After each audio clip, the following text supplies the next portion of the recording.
So every show we do a top 5 of something, and then we compare our magical lists of top 5. We decided to do top 5 transformational books. Now Adam was like, I can only have 5? Yeah. What do you mean I could only have 5? Yeah. But I think that you were able to narrow it down.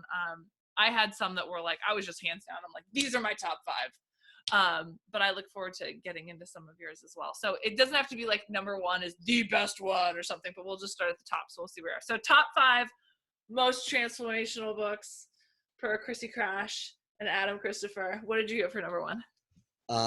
It's called The Book, The Taboo of Knowing Who You Are.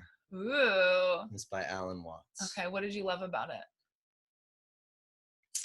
It went through the struggle of what it's like to actually be authentic in the backlash you get from society and from people of knowing who you are and being authentic.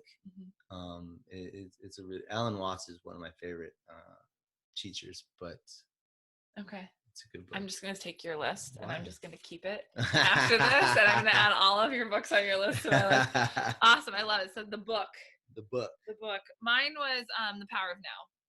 Power of Now. I'm assuming you've read. Have you read The Power of Now? Yeah, yes. I'm sure you have. Yes, Power of Now was what got me into meditation. Had me understand really the concept. I love their concept of clock time. Yeah. And that like we live in this self-described society of like clock time, but that like time isn't real, but it runs our lives.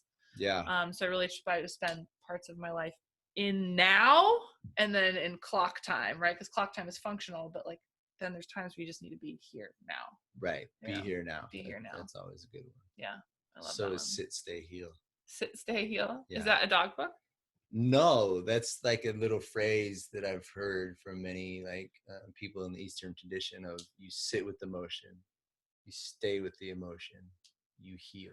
Oh, not like heal like a dog heal. Right. So that goes along with everything we've been talking about sitting with it. Sit, stay, heal. Heal. I love that. Yeah. Awesome. Staying is the hard part. Staying's the hard part. I can sit for a minute, but then I'm like, squirrel. Right. Yeah.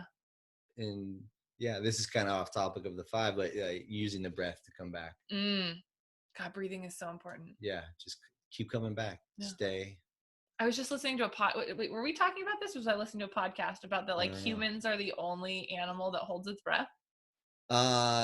We were talking about that. We have so many good conversations. We should just start a podcast that's just us hanging out having conversations. I'm down. I'm so down. So crazy, right? Because like breath is just so grounding, and we have such dysfunctional breathing. It's super healing. Yeah. Oxygen really helps. That's why Wim Hof has really become super popular. The Wim Hof method. Oxygen in our system. It's a great indicator to know when we're stressed, when we're holding our breath, when we start to spin, when we start to dissociate. We and really paying attention to our breath, staying with our breath, stops a lot of that. Yeah, just coming back to just like a couple of big deep breaths, and all of a sudden you're like back to planet Earth again. I'm back. I'm back into myself. Yeah. It's huge. I love it. What was your number 2? Attached by Amir Levine. Nice. And Attached is about attachment styles. How we attach to, specifically in personal relationships, that we've probably learned as children, and actually now even moving more so of our attachment styles will show up in business as well. And we were talking about that, things like that. So really learning, I almost think learning your attachment style is like learning another love language. Sure. How somebody attaches, if they're an avoidant, if they're kind of anxious, if they're both, if they're disorganized. Yeah. I wonder if that shows up in sports too. Like I would be curious if how someone attaches in relationships and how they attach in business, if that applies to like how they attach in like sports and performance. It's gonna show up throughout. Yeah. If someone's an avoidant, they'll probably not be super good with working out. They'll find I'll do it later. I'll get that in later. An anxious person will get it done right away. Right.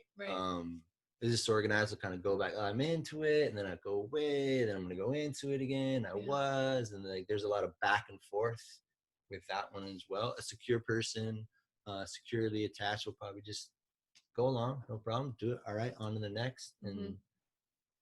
there's no tension there. Interesting. But yeah, it's a really good book. I think it's super important for people to really know their attachment styles. Mm-hmm. Again, to work with their patterns. Right. Super helpful for them, super helpful for your partners, Yeah. and then also how that translates into really all areas of our life. Because again, there's negative imprints with it, so it's still gonna run things. Sure. You know, it's that subconscious that is really running the show. Right, and we don't even realize it. We're just like operating like, well, this is just who I am and what I do, and right. This is just how I. The illusion of control. Oh God. Like, yeah. Oh, God. So my second one was Secrets of the Millionaire Mind. Oh, that's a great one. It's a great book. Yeah. I think that so many people, especially in this day, know very little about money. Yeah. And I think that it does a disservice to society as a whole. So I'm super grateful for people that have mentors in my life that have very much taught me how to have like a wealth mindset and like how to really recognize my patterns and beliefs about money. It's everything's relationship. Yeah. What's my relationship to money? You know, I'm reading this other book and they were talking about foundational beliefs, clearing up your foundational beliefs. And we were talking, we just should record our conversation.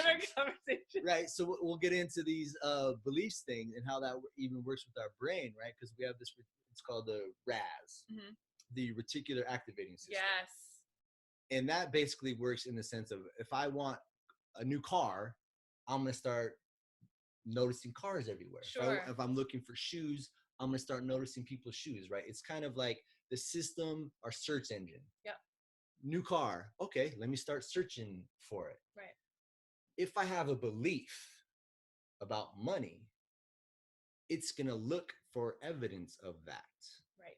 If I have a belief that like in relationships, everybody always leaves, I'm going to start looking for evidence for that. For any little thing, what was it? Confirmation bias? Confirmation bias. Well, I'm going to start looking for evidence and get confirmation of that belief. And then what people have like really kind of Vogue called it, oh, it's a self-fulfilling prophecy. Yes. Right? Because we've been so on the lookout for it. You're on the lookout for it. And also that belief has an energetic charge. And so I'm taking that energy into whatever I'm doing. Right. Money. Business, wealth, relationship. My underlying belief has this energy with them, right? And this is why people that feel like, well, stuff always goes wrong and I can just never get ahead, you know, whenever. And I noticed this for myself, and I got this from Secrets of the Millionaire Mind, of having like, you have like a thermostat for wealth. And I noticed at one point my thermostat was that like I could have $1,000 in my bank, and as soon as my bank account would hit $1,000, something would happen.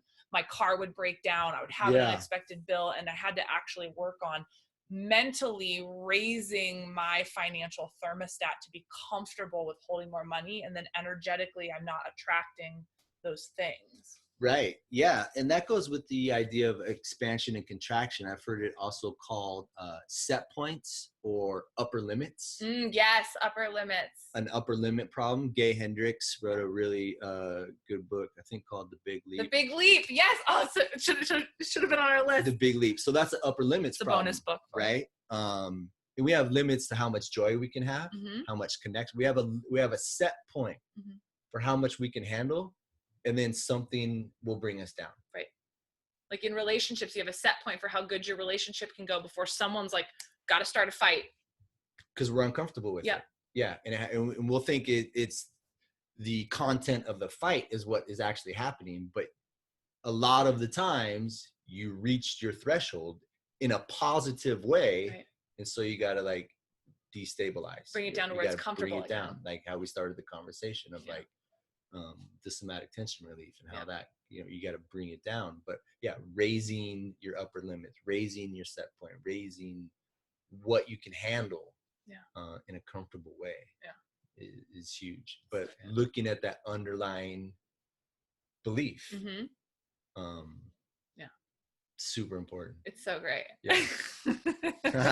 What'd you give for number 3? Oh, where are we at? Number 3. Sure. I'm going to go with Smile at Fear. Oh, I have that on my list right now from one of our combos. Yeah. Why do you love it? Fear is a big driver, a big stopper. And I liked it because it really showed me in a very kind of human, compassionate way how to work with fear. Not just bulldoze it or run from it, hide from it. Run from it, hide from it. People be like, well, or you're afraid, but just go and do it anyways. And that's courage, right? Right. But fear is a teacher. Emotions are teachers, but you can smile at it, right? You can welcome it as a friend. Have gratitude for it. Thank you for stopping me. Thank you for showing me like, oh, maybe there's something there that I need to look at, that I need to work at, because it's there for a purpose.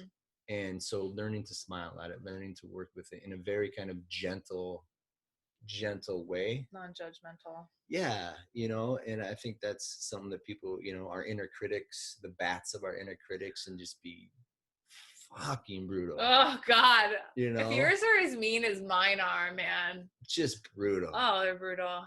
And so taking that gentleness, yeah, and smiling at it and welcoming it as your friend and as your teacher, and knowing that it's not there to hurt you. Yeah. So it really taught me how to really work, not just, this was specifically fear, but working with anything else that I've found kind of uncomfortable. Right. Like how uncomfortable. You learn how to do it with fear, and then you can take it and apply it to anything. Absolutely. I love it. Awesome. My third one was, this is actually a newer book and it's really popular right now, is The Subtle Art of Not Giving a Fuck. Oh, yeah. Have you read that? Yeah. Of course you have.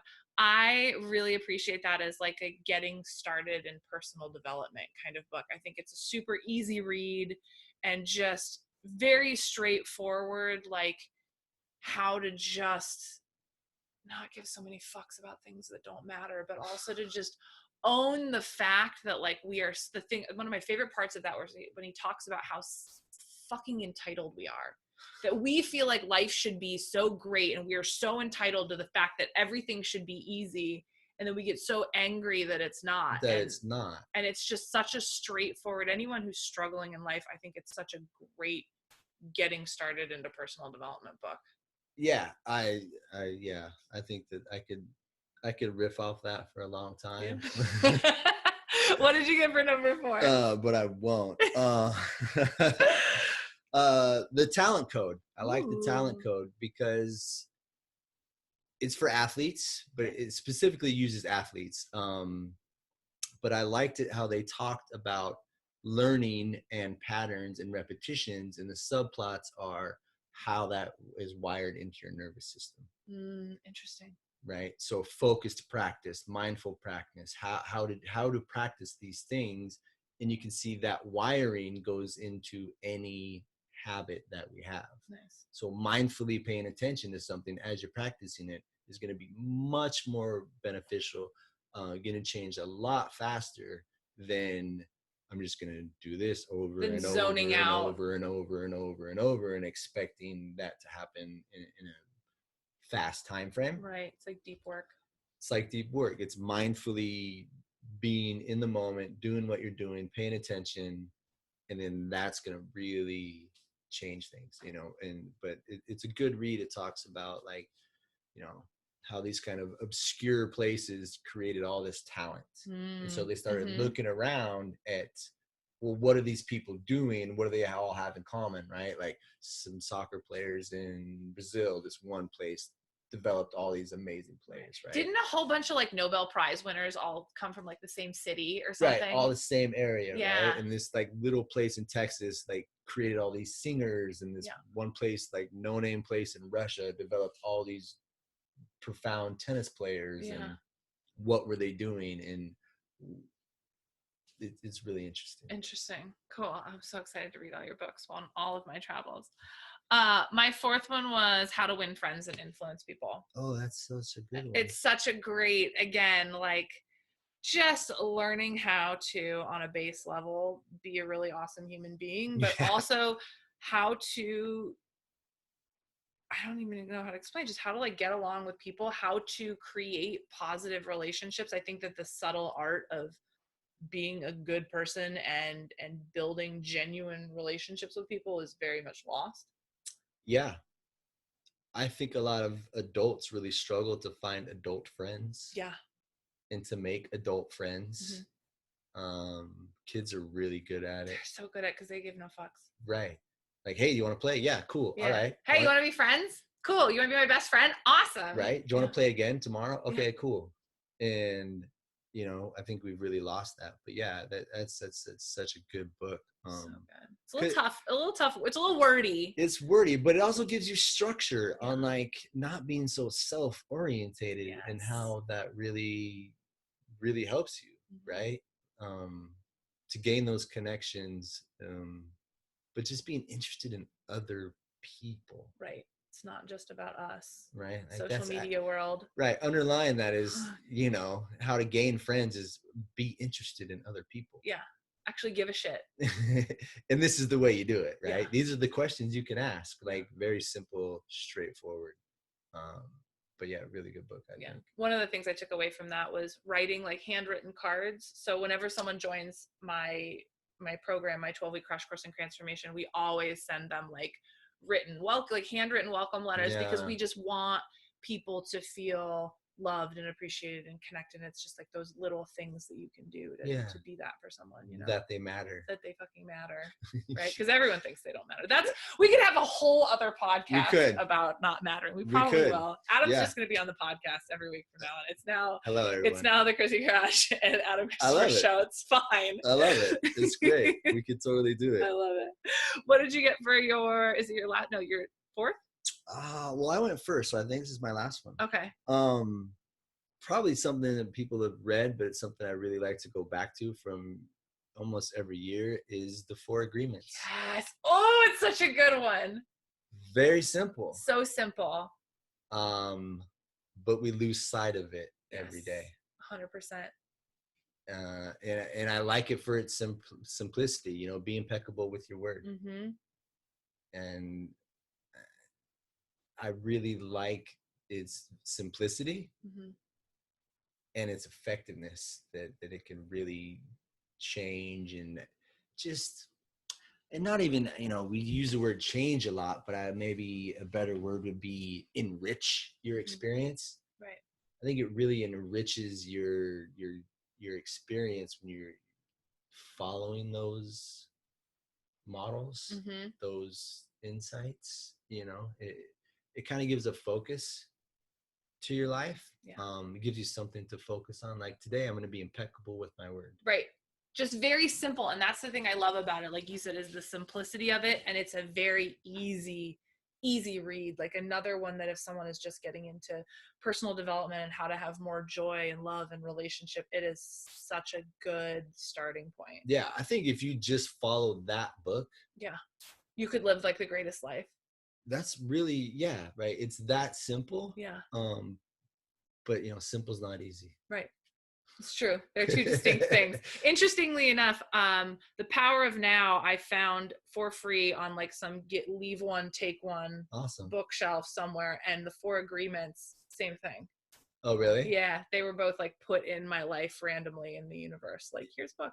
Yeah, I use the library system a lot. Yeah. They have a lot of free audiobooks and other apps that you can just use and download. No kidding. Yeah. Well, our library in Orange County here in California, they have this app called Hoopla, and it might be in other systems, but I can borrow up to 6 audiobooks a month. No kidding. Yeah. Wow. Hoopla. Look this one up, people. Yeah. I can't imagine it's just. Go to your library. There's tons of free stuff. There's so much good stuff in the library. Yeah. That's amazing. Pretty much everything you can buy, probably in the library. Yeah. I love it. Are you up or am I up? You're up. I'm up. Last one. Yeah. I said The Alchemist. Oh, it's great. Oh, it's such a beautiful book, right? It is. And again, actually, he has another book called Hippie. Have you read Hippie? I haven't read Hippie. I've read several of his, but I haven't read that one. Hippie is part of the reason that I am selling all my shit and traveling the world. Uh-oh. Because careful if you read that one. Yeah, people. Careful if you read that one. But The Alchemist I thought was just beautiful because it was so much just about life as this magical journey and trusting the universe and trusting that things just show up in front of you. And I've really been focusing on living my life that way. And I think it's just such a beautiful message. And again, another easy read, you know, Right. like just such a fun, beautiful read with so many great little nuggets. Yeah, you know, he's such a great writer and storyteller and Mm. metaphors that you can really pull from that. And yeah, I really like the messages of kind of the magicalness that we have gotten away from, of trying to control and really realizing that life is working for you. Yes. Everything has a positive intention. You may not like it or want it when it's happening, but everything is actually working for its highest good. Yeah. Right. And I think that book really exemplifies that. Yeah. Such a good one. Such a good one. Well, hopefully you guys are going to take this list and run with it. I am personally right now stealing Adam's list, putting it in my pocket, because those are good ones for sure. But yeah, first of all, thank you for of coming course. on today and coming over and doing this. I have a feeling we'll probably be doing many more of these. Oh, it's so much fun. I hope so. But also I just want to really acknowledge you. Like, I want to acknowledge you for being, number one, an amazing friend. Like, I'm super grateful that you're in my life. Thank you. But also just for being committed to who you're committed to being for the world. Like, I think, like you said, committing to owning your own humanness, there is not enough of that in the world. And just kind of watching you through the last couple of years just kind of grow and develop and build your own practice, you know, and start influencing other people, I think is just such a gift to the planet. So I'm just so grateful for you, and thank you for everything that you do. I appreciate it. Thank you. I love you too. All right, I'm gonna shut this shit off. Shut this shit off.